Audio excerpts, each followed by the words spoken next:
Comic books. A lot of people love them and some, well, are there really people that hate comic books? They are a magical gateway to fantastic worlds where heroes come to life, the supernatural is normal, and people slap each other with horse genitalia. Even if you're not an avid comic book reader, you know the guy I'm going to talk about. Batman. With Superman, the Caped Crusader is one of the most famous and loved characters thought up by DC Comics. The vigilante that roams the nightly streets of Gotham City to fight crime and bring justice to those who deserve it. For the past 70 years, he has taken us on adventures in his comic books. Some of them were great, some of them not so. Countless times he appeared on the silver screen and continues to do so. And let's not forget his various video games. Well, this is a video game review after all. Batman games have always been there, but none of them really managed to stick out, at least to me. But that changed after Rocksteady and Eidos graced us with Batman Arkham Asylum. This free beat-em-up adventure game conquered the hearts of fans and marked the beginning of the critically acclaimed Arkham series. Never before felt gamers so close to the action and the Dark Knight himself. But we're not talking about Arkham Asylum today. Don't worry, we will be going there. Not just today. Today we're talking about the game that takes a look at the beginnings of Batman. Before we start, this review will contain major spoilers of the game's main story, so if you don't want to hear that kind of stuff, tough break, the game's almost 3 years old. If you haven't played it by now, you wouldn't do it anyway. Batman Arkham Origins is a prequel to the earlier published Arkham Asylum and Arkham City, and fans were skeptic about it. Warner Bros. Montreal, co-developers for Arkham City, and Splash Damage took over for Rocksteady. But what would be the biggest thorn in fans' sides would be the absence of Kevin Conrad as Batman and Mark Hamill as the Joker in the voice cast. Both are known for their involvement in the previous games and the animated series. Roger Craig Smith took over for the Caped Crusader and Troy Baker for the Joker. Seems like fans worried about nothing. Both actors were new to the business and did an amazing job. Baker even ended up in the 2013 Entertainment Weekly's Best Breakout Actors. He just previously voiced Joel in Last of Us, Booker DeWitt in Bioshock Infinite, and Abaddon in Darksiders. You know, newbie stuff. Except for multiplayer mode, the game didn't bring anything new to the series. But people weren't expecting that. It was all about Batman's origins. And they delivered on that. Boomer, you have been awfully quiet this whole time. I am the Knight. Okay, this is Batman Arkham Origins.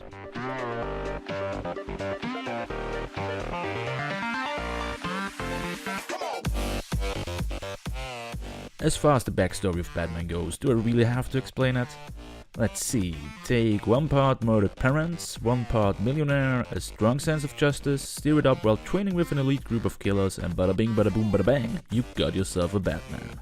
It's Christmas Eve in Gotham City, and Bruce Wayne does what every philanthropic millionaire does on the coldest night of the year. Being a vigilante, of course. Well, his parents are dead, I guess that cancels out Christmas dinner. Yeah, Bruce Wayne is Batman. Is there really a single person on this planet that doesn't know that? Anyway, a prison riot in the notorious Blackgate prison catches Bruce's attention. We also get to see Detective James Gordon, claiming that there is no such thing as a Batman. After arriving in Blackgate, we can finally take control over Batman. Oh yeah, there we go. And it doesn't take long until I can beat up some bad guys. The combat in the Arkham series doesn't differ much from game to game. You can punch in faces, build up combo streaks, use combo abilities, and make use of Batman's various gadgets. The enemies are going to evolve throughout the game. Some of them require special takedowns to beat, others have to be disarmed first to be put down. They don't pose too much of a threat, and the fights can be repetitive at times. But who cares? You're Batman beating up criminals. That's all a good game needs. And you have to love the slow-mo finisher sequences. Bang! Right in the kisser. Back on track. Batman races against the clock, since the criminal Black Mask took Police Commissioner Loeb hostage. Well, looks like we are too late, Bats. Oopsie. But Loeb was a corrupt prick anyways, so I guess it's okay. The dude in the Black Mask manages to escape, and Bats is confronted by this charming fella. After a little round of Crocodile, Killer Croc tells us that there's a bounty on our head, and that 7 different assassins, the creme de la creme of the trade, are out to collect it. Talking about all of them would stretch out this video even further, so I'm just going through quick introductions. We got Deathstroke, a medical enhanced badass. Firefly, paramedic and full body armor enthusiast. Copperhead, a female contortionist and poison aficionado. Lady Shiva, a martial arts expert. Deadshot, ballistic expert and king of trick shots. There's the Electrocutioner, a street thug with taser gloves, and last but not least, Bane, the South American giant. I have to talk a little bit about Bane though. Today most people are familiar with the cunning, genius mastermind that Bane is. But that wasn't always the case. Most of the time he was only depicted as a stupid, roided up brute. I'm glad they decided to stick true to the character and include him in the game. Bane is one of Batman's most important enemies. No other villain matches Batman's intellect and poses such a threat to him. I mean, he figured out his secret identity in a matter of days, and he's the man that broke the Bat. You can't ignore that. And if those killers weren't enough, the Popo tries to apprehend Batman. Well, good luck with that.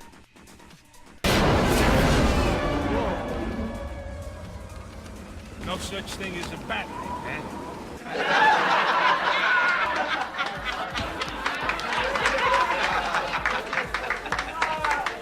I get it, because he said there is no such thing as a Batman. Ah, funny. To get more information about the assassins in Black Mask, Batman sets out to find the Penguin. But something comes up first. Some dickhead messed with the radio towers that our caped friend uses as navigation points. This introduces us to one of the side quests in Arkham Origins. Enigma decided to dig around with the comm towers to intercept the city's communication. For what reason, you may ask? Well, to make money and be a pain in the ass, of course. Yes, Enigma is going to turn into the Riddler later. If you couldn't figure that out on your own, you're stupid and you should feel stupid. Just saying. You could now go out and reactivate the remaining towers that are spread all over Gotham. In return, you are rewarded with the locations of Enigma's network relays and data packs. Both are needed to complete this side quest 100%. It is the main puzzle component of the game, and as awesome as I am, I decided to tackle it. The network relays weren't too hard to find and destroy, but having to collect 200 data packs in total turned out to take a while. Almost 6 hours to be precise. It only took me an hour. You're connected to the internet, that's not fair. Collecting all data packs gives you more backstory to the characters. If you are into that kind of stuff, I highly recommend to collect them. If you're not that much into completion, you won't miss out on much. Batman goes on doing what he does best, kicking ass and being a badass. Batman locates the Penguin. The little runt is hiding on a ship called the Final Offer. On the Final Offer we encounter the second assassin that's out for us. The Electrocutioner, and he's... what was it that I wanted to say? After an hilarious shot battle, Batman has a little together time with Penguin. Now hold on a bloody minute! But the chat is interrupted by yet another killer. Deathstroke. Oh, I love that guy. This battle's gonna be good. And it is. The fight choreography is nothing short but awesome, and the fight itself has you on edge the whole time. It's over, Slade. What are you?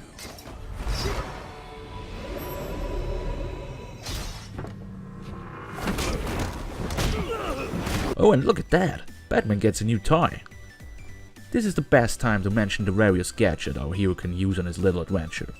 Besides the iconic Batarangs and Batclaw, he also has access to explosive gel, a remote hacking device, a remote-controlled Batarang, shock gloves, an EMP gun, and some kind of glue? Most of the items are needed to solve the puzzles the game is throwing at you, but they can also be used in combat to dispose of your enemies. And to be honest, Batman without his toys wouldn't be Batman. That's like taking away Wolverine's healing factor or the Doctor's TARDIS. Look, Roo, I got my own gadget. I call it the Boomerang. First, that is just a batarang with your face stuck onto it. And second, there's already a thing called Boomerang. And what do you need a boomerang for? For things like this. Ow, get back here, you little! But our visit on the Final Offer wasn't entirely for nothing. We learned that there has been a murder which Black Mask himself has been the victim of. Before I could head out to investigate said murder, this side quest, guy pops up. Anarchy. As the name suggests, an anarchist and nonconformist threats to detonate 3 different bombs in Gotham. I think Batman summed up the situation pretty good. As if there isn't enough going on tonight. Since the dead body isn't going anywhere, I decided to check out this bomb situation. Yep, that's definitely how you defuse a bomb. Officer Roo, you're the best in the bomb squad. Help us. Oh shit.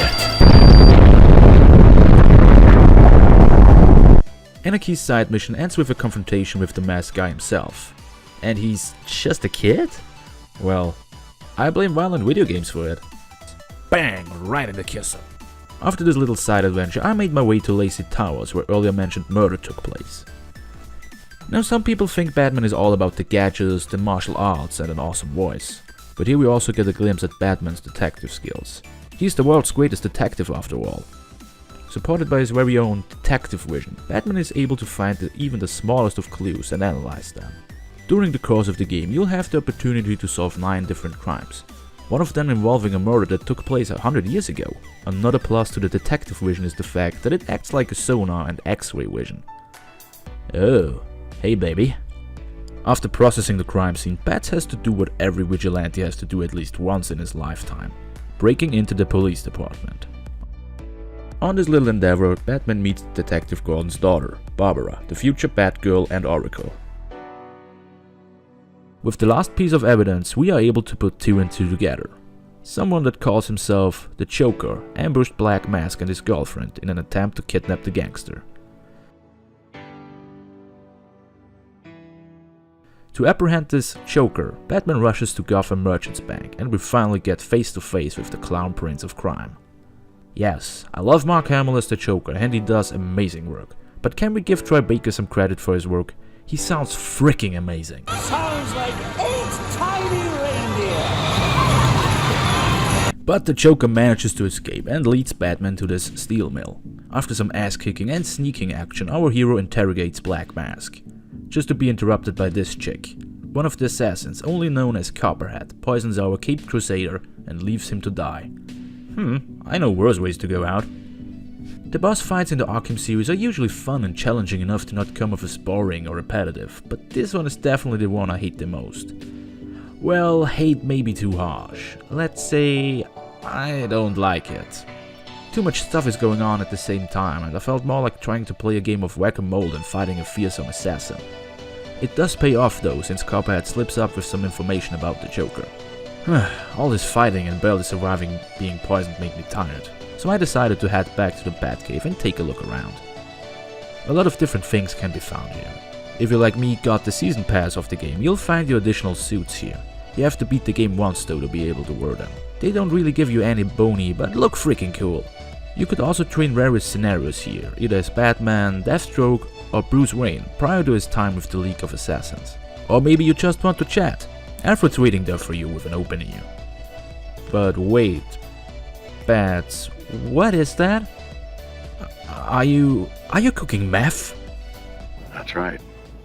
Now, say my name.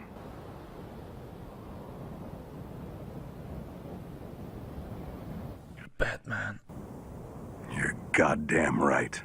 Back to business. The upcoming part is my favorite. With Copperhead's slip-up, we are able to locate the Joker and sneak into the Gotham Royal Hotel. This whole place is batshit crazy and I love it.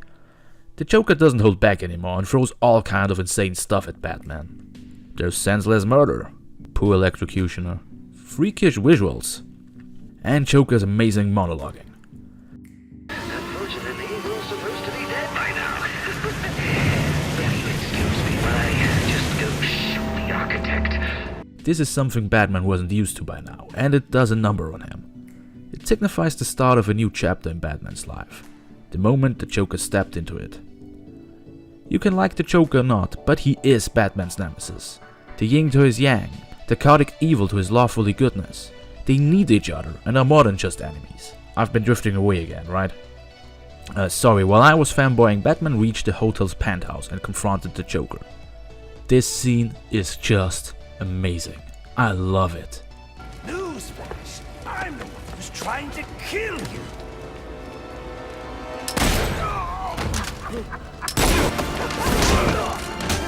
And that's not all. As his backstory is explained, we even have the opportunity to play as the Joker. Yes! They used the Red Hood storyline. Great choice, Warner Brothers. Oh yeah, and Bane was there too, but he's not important at the moment. This is all about Bats and the Joker. But Bane fans, don't worry, he will be back in a moment. With the Joker caught and safely locked away in Blackgate, I know I had some time to take care of some other business in Gotham. Even with the Joker captured, the remaining assassins were still on the loose in the city. Deadshot wasn't too difficult to beat, but it gives me the opportunity to talk about the Predator system in the game. For those unfamiliar with the Arkham series, here's a little explanation. During the game you won't attack enemies head on all the time, mainly because they are armed to the teeth or holding hostages. In these Predator situations, Batman has to take out a group of enemies without being seen. You could do so by executing different takedown attacks or use your gadgets. It's a fun change in gameplay and adds to the true Batman experience. But I couldn't catch a break after this, since Shiva decided to pay me a visit and challenge me. And this fight is just awesome. It's a martial arts galore and I highly recommend everybody to get this side quest done while you're playing the main game. There was also a mission involving a guy that calls himself the Mad Hatter, guys in bunny masks, and a trip to Wonderland. But even now I have no idea what happened there. Now you may think that spending so much time in Gotham would become boring, but to my surprise, it doesn't. There's always something new to see. The street roaming gangs are a welcome change and give you a good opportunity to let off some steam or try out new abilities. Traveling through Gotham is strangely satisfying, either by Batwing, grappling gun, or simply gliding around. Countless times I found myself just cruising through the neighborhood, checking if I could find some hidden secrets. And it's so damn easy to lose yourself in Gotham. The city itself isn't that big, but I didn't mind. Most of the time I was hypnotized by the little snowflakes hitting the screen or the sound of Batman's cape flapping in the wind. It's somehow relaxing. Where was I? Yeah, right, wasn't there something about Bane? Batman managed to sneak a transponder onto the big guy and traces the signal to his field HQ. Oh, seems like he figured out that Bruce Wayne is Batman. I told you that guy is smart. But they don't really tell us how he did it. Speed Force, I guess. But what's the worst that could happen? Alfred. Alfred, I am in your house. Bruce Wayne, come home. Say your goodbyes. Once you've had time to turn grief into anger, then you'll be ready to face me. I have left enough life in him for some final words. If you hurry. Alfred! Oh, Alfred, come on! Come on, old chap! Don't you die on me! I gotta admit, even though I knew Alfred wasn't going to die, this scene got to me. Seeing the cold and emotionally distant Batman fighting for his friend's life made me cry a singly manly tear. And kudos to the developers to change the subtitles from Batman to Bruce Wayne in this scene. It adds to the overall emotional drama. But there is no time for either Batman or Alfred to recover. The Joker initiated a riot in Blackgate, and here we are going full circle. We are back at Blackgate, where this whole adventure started. And the Joker lured us into a trap once again. Curious about Batman's no-killing policy, he leaves the Caped Crusader with only two choices. Either kill Bane, or let the Joker be electrocuted. The final showdown with Bane ends in the death of the Masked Brute and the Joker escapes. That boss fight seemed a little bit too easy. And did Batman really just kill somebody? Don't worry. Just like he did with Alfred, Bats uses his shock gloves to revive Bane. And let's say, he isn't really appreciative of it. Man, what's that stuff? Hulk jizz? Defeating the Behemoth with an inch of his life, Bats heads to the final confrontation with the Joker, who's waiting for our hero in the prison's cathedral. This doesn't really qualify for a boss fight, but it's hella fun beating the living crap out of the Joker. It's a good end to a good game and opens the road for the sequels. Or prequels, I don't know. Batman Arkham Origins ends with Gordon being trolled by Batman yet again, and the Great Crusader himself vanishing into the night. As you may know from the other Arkham games, this doesn't mean that the game is over. We're still free to roam Gotham and take care of eventual side missions. Doing so will provide you with additional concept art, costumes, character backgrounds and character trophies. I really like the last ones. Just to give you a little idea on how big this game is. I beat the main story, unlocked all character profiles, scanned all anarchy tags and beat all side quests. This left me with only 48% of the game beaten. To achieve 100% completion, you'd have to beat the main story and all side quests, master 4 different challenge tracks, collect all medals in the training simulation and beat the game again in New Game Plus mode. New Game Plus leaves you with more powerful enemies and takes away the hint system to tell you when to counter attacks. It really ups the difficulty and let's say, I'm not really good at it. But for the real gaming wizards out there, there's also I Am the Night mode. This mode is pretty much New Game Plus with only one addition. Die once and it's back to the beginning of the game. It's Warner Bros. Dark Souls approach on Batman. In my book, Batman Arkham Origins is a fun and exciting ride through the Batman universe. Experiencing the first steps of the Caped Crusader in a city filled with criminals and corrupt cops is interesting enough to justify its own game. I really enjoyed the huge cast of DC villains and the light chat on Batman's and Joker's relationship. Exploring Gotham to find all the different collectibles and side quests felt rewarding enough to keep on going. For casual gamers, I recommend to play through the main story and may take a look at the side missions. Completionists that played the previous titles may wish for more innovation. I give Batman Arkham Origins 7 out of 8 Heisenbats.